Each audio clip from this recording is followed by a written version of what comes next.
My sister is mad at me and threatening no contact because I am refusing to be a surrogate for her again after I almost died the first time. Honestly, I'm not looking for advice because my mind is already made. I'm just looking to vent to internet strangers. So my sister 33F and her husband 35M are infertile on my sister's part. 3 years ago they asked me 28F to be a surrogate for them. Nothing crazy like sleeping with her husband but IVF. So of course I agreed because I know my sister wanted nothing more than to be a mother. The pregnancy went well, they weren't too overbearing, but very protective. Who can blame them really? Doctor said everything was great, the baby was perfectly healthy. Then labor came. I don't remember much after my OBGYN told me it's time to push. It's just a blank memory besides a lot of pain.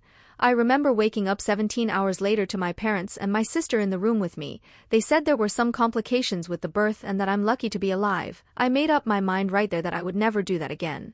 My sister repeatedly told me how grateful she was of me for doing this for her and her husband, and her actions showed it as well. I healed and life moved on.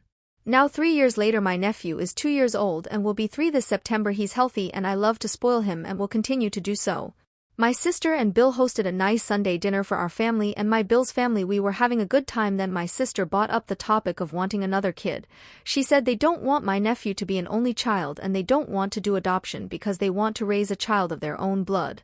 The entire time my sister was speaking she was looking at me with a puppy dog / longing expression. I don't know how else to describe the look on her face, but I ignored her gaze because I thought she knew better than to ask me, but clearly she done lost her marbles because after realizing I was ignoring her, she just blurted, "OP, we were hoping." I immediately cut her off and said no, I didn't sugarcoat it, I didn't make excuses. Ever since that experience I've expressed how I don't want children and why. Anytime a family member asked me when would I start a family of my own. So this isn't something new for my sister. She tried to guilt-trip me by begging me to do this just for her, because I know how much she wants another baby. She just kept going on and the entire time my Bill was silent. He put his hand on hers a few times but each time she shook it away. Eventually I got tired of her yapping and I know I was out of line but I was angry and in the heat of the moment so I yelled at her, "Shut the F up. You can't seem to comprehend that my health and wanting to be alive is more important than you wanting to be a fucking mother.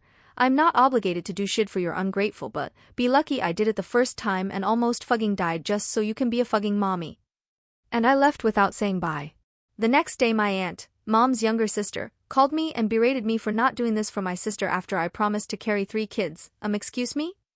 I said no such thing. So I told my aunt everything and she told me to do this one last time for my sister. I asked her why won't she have a baby for my sister? She said she's too old to carry kids, she's 46. I told her Janet Jackson had her first child when she was 50, so save the bullshit excuses for somebody else, and hung up on her. Now the rest of my family is mad at me for speaking to my aunt that way, but at the same time they're understanding why I don't want to experience childbirth again. I apologized to my aunt later, and I was going to talk to my sister again to explain to her the seriousness on why I can't do it, but before I could she sent me a long text basically saying that I threw it in her face that she was infertile and that's unforgivable, and if I want to continue to be in her and my nephew's lives, I would do this for her one last time because this time might be different if we're safe and do everything right. I told her we can meet in person in a day or two to discuss this further because I don't want to have this conversation over text or on the phone. I want to do it in person. I've always been told I had a smart mouth growing up, so I need more time to cool off before I speak to her again after that message, before I say something else I know I'll regret later. I'll update after our conversation. Hopefully it goes well.